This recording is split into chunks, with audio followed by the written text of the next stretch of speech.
It's no doubt that marketing in the financial advisor world has come a long way in the past 24 months. Historically, it was about in-person events, it was about networking, it was about COI relationships, and now you've seen a huge shift over to digital content. And whether that's Ritholtz and their slew of podcasts, blogs, and TV appearances, the Colony Group deploying their white glove digital platform for all clients, or individual brands like Doug Boneparth, who generates a large following on Twitter, as well as leverages SEO to rank high in high intent search results. A lot of advisors are leveraging digital to reach different audiences, reach the right audience, and building a brand online. Now, no progress comes without bad actors and turbulence.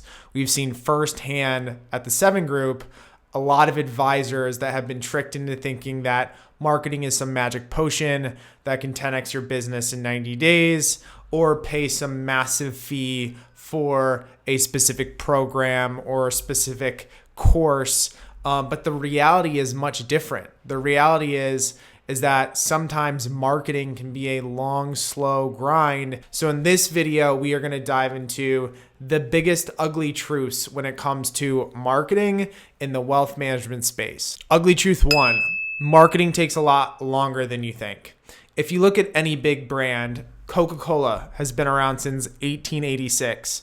Vanguard has been around since 1975. Apple has been around since 1976. Carson Wealth has been around since 1983.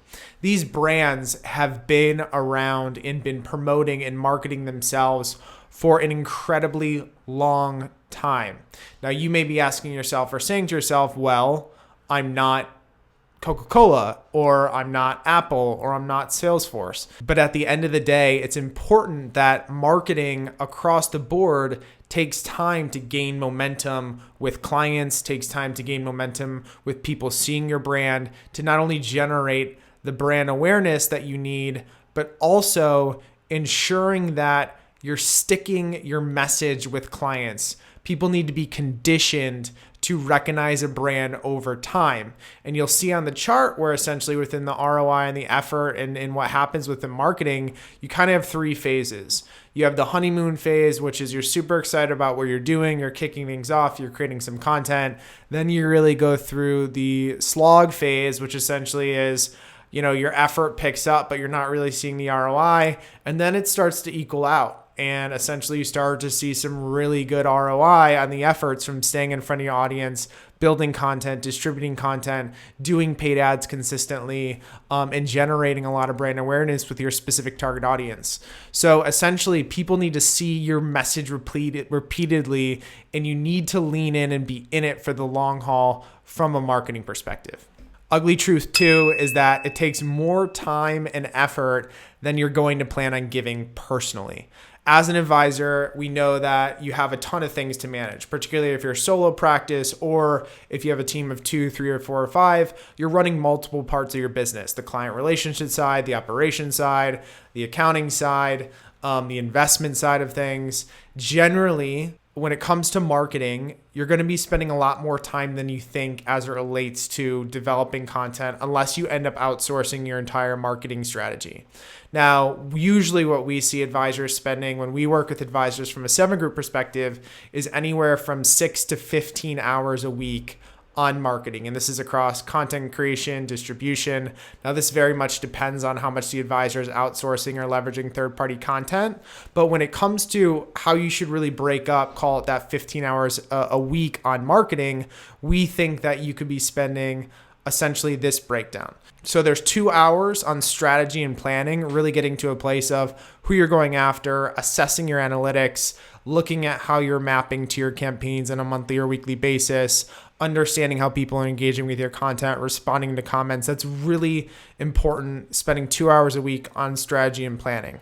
The biggest bucket and the next bucket is the content creation. This is going to be the most labor intensive, but we recommend dedicating 4 hours a week to creating content. This is everything from writing content to mapping out what you're going to write, to filming video just like this, to really getting to a place where you're developing content for a few hours a week if you're doing it yourself. The next and then the final 3 here are across distribution, so organic distribution, paid distribution, understanding your ad performance, setting up new ads, working with your partners to understand content distribution and engagement, sending content out via email or via social. And in addition to that, evaluation and analysis, understanding how your content's performing, what your marketing is doing across the board, and how you're engaging your prospects. So really from a 12-hour, if you were to spend 12 hours a week on marketing, 4 would be on content creation, 2 on strategy and planning, 2 on distribution, 2 on client and prospect engagement, and then 2 on evaluation analysis. Now, this may seem like a lot, but at the end of the day, it's important to view marketing as a core part of business development, just like you would view networking or events or sales. It is now, particularly in a 2022 world, a core need within a business versus a nice to have. Ugly truth 3 is that it's a constant battle between what you want and what your client wants. So from a practice perspective, you know that there's certain things that you want to make sure that you get across of the value that you can provide to clients. And that's important, but also too, you don't want that to necessarily bleed into all the content that you're creating. The most significant tension we see with any advisory practice is that a lot of advisory practices are really battling between what they want to say versus what their customer wants to hear. And at the end of the day, you as the advisor report to your customers. You report to your customers when it comes to marketing particularly. And from that standpoint, that's why it's so important for you to be able to unpack what your customer actually cares about and how they operate in their daily lives. This means really getting to the core of who you're going after, getting to the core of what do they care about, getting to the core of what are their life goals, getting to the core of what technology they're using, what channels they're living on, and essentially creating content to serve them the best. So you may be creating content consistently that may actually not be core to the services that you offer. You may launch a video series that's all about what farmers should be doing to plan ahead as it relates to their business if you serve a farmer niche. As a prospect conversation I was having the other day did exactly that. And that may not necessarily cover all the financial planning topics, but you want to be known as the expert for that audience. You want to be known as the go-to person for that audience. It's important to take a step back and really understand what your customers want and make sure that you're developing content with them at the core of everything that you're doing. Ugly truth 4 is that creating content is only a fraction of the battle. Imagine this scenario. You spend 2 weeks creating a single piece. It ends up becoming a 2,000 word piece, value add monster that you want to share with the world. You share it on social media once, 2 weeks later, you check the analytics and crickets. We've seen this scenario day in and day out when it comes to advisors. And the reason is because too many people are focused on content creation and not promotion. The reality is that content creation is 40% of the battle and distribution is actually 60% of the battle. The average life of a tweet, 18 minutes. The average life of a LinkedIn post, 24 hours. The average organic post on Facebook only goes to about 5% of your audience that's following your page. You should never be afraid to find new ways into the same blog post, new ways into the same video episode, new ways into the same podcast episode. So we'll link specifically right now to a guide that we did that shows you how to get scaled distribution, shows you how to create 7 pieces of content from a single piece of content so you can get distribution, more distribution from your content on a regular basis. Ugly truth 5, paid, if not done right, can be a massive waste of money. Now, when you think about paid, a lot of people think they're just going to turn it on and it's going to end up generating a ton of leads.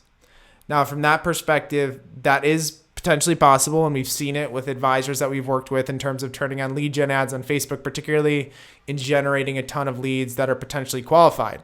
However, 2 points that need to be addressed. If you're just in the game of boosting posts as an advisor, you're going to be likely burning dollars. Boosting posts does not give you the ability to generate the right targeting. It doesn't give you the ability to build custom audiences. It doesn't give you the ability to get to the core of the group that you want to go after, measure it effectively, and understand how you can pivot off the analytics that you're seeing in the ads. using tools like Ads Manager, LinkedIn Ads Manager, Facebook Ads Manager, Google Ads Manager, setting up your ads the right way or working with someone to set up your ads the right way is incredibly important to not only set ads up the correct and proper way, but also to understand exactly how past ads are performing against current ads and how you can build off the changes and the incremental changes that you make on the advertising front. And this gets me to the next point of that. Running ads at a low budget or for short periods of time rarely equals results. These algorithms will learn over time. To show your ads to the most relevant people, they need time and room to be able to do so. So if you're not putting the right budget in, then you're going to see a lot of wasted spend and a lot of low ROI on what you're doing from an advertising perspective.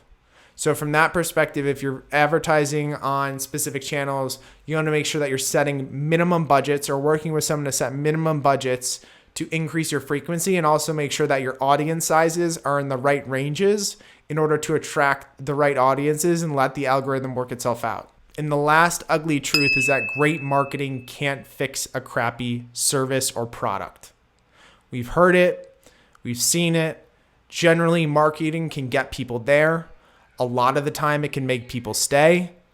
But at the end of the day, you have to clean up and make sure that your service offering is airtight and differentiated before you start to marketing. So get clear on the services that you're offering, what you're offering within the context of your customer service model, your pricing model, how much you're charging, how you're charging, flat fee, AUM, is it tiered, how you'll onboard new clients, how much automation is involved, how often you're communicating, meeting, and talking with clients, and then what type of information are you providing ongoing.